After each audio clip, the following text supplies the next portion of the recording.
they're doing between picking lettuce. So, you know, let them do what they got to do. You're wearing a Giants jersey. Today I heard, you know, he's a Philadelphia Italian. Skinny Joe Molino. Did you hear about this mob guy in Philly? His wife was sleeping with one of the Giants. Joe Molino's wife? What, is he a friend of yours? I thought it was like a mob guy. It's like, hey, Joey's wife. Joey's wife?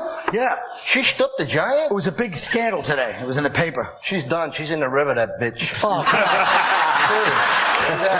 well, he's a Bhutan. Greg, what about you? Do you think anyone likes NASCAR? Why do people like NASCAR? Well, tons of people like, you know, blue-collar white guys just want to have something that's theirs. You know, I think that's why all these like Monster Garage shows and all those shows are so popular now because, you know, let's face it, you know, there's not a lot of white athletes. There's not a lot of white people on TV to look up to doing anything cool, and that's one thing they do well. Yeah. Although it's really only there's no white people to look up to on TV. No, like sports athletes are heroes. You know, it's saying like there's no white hero. Shut up for a second. There's no whites. You know, most of the athletes, you know, it's just there's hardly any whites left. And even this is going to pretty. You got George Bush. What are y'all talking about? But even NASCAR is going to eventually. Let's face it, black people tend to be better athletes. They're taking over all the sports, and even NASCAR, it's only a matter of time because NASCAR. Black people ain't doing NASCAR driving because if black people drive NASCAR, the police will be right on the track trying to pull them over. All right? Yeah, but that's not how. Gonna happen. That's how NASCAR started. That's how NASCAR started. Bootleggers running away from the cops, and you guys are good at that. So absolutely, it's only a matter of time. I know as a black man, I'm good at bootlegging. I thought that was the Africans that did the bootlegging. No, it does give white kids a chance to do something with their money. You know, because it's like they can't compete in sports anymore, right? I mean, they can't. They can't. They try.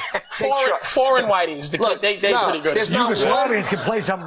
It's these lazy American whites that can't play sports no more. That's right. Well, you seem to keep yourself in tremendous condition. Let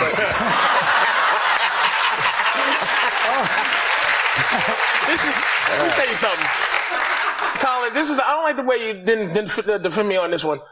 This is street muscle. This ain't fat. This is from getting bit by dogs and chased by cops. This is all hard. Bit by dogs. I think that should be the name of your comedy album. Bit by dogs and chased by cops. Well, it wasn't funny. That's what were you being chased by cops while eating a dozen donuts? Jesus. Hey. Now wait, I'm saying my self-esteem. Leave him alone. But don't you think? Oh, I don't know what I'm talking about. I'll say one thing about NASCAR. It's the only place you can proudly fly a Confederate freak flag and nobody bust your balls. Now listen.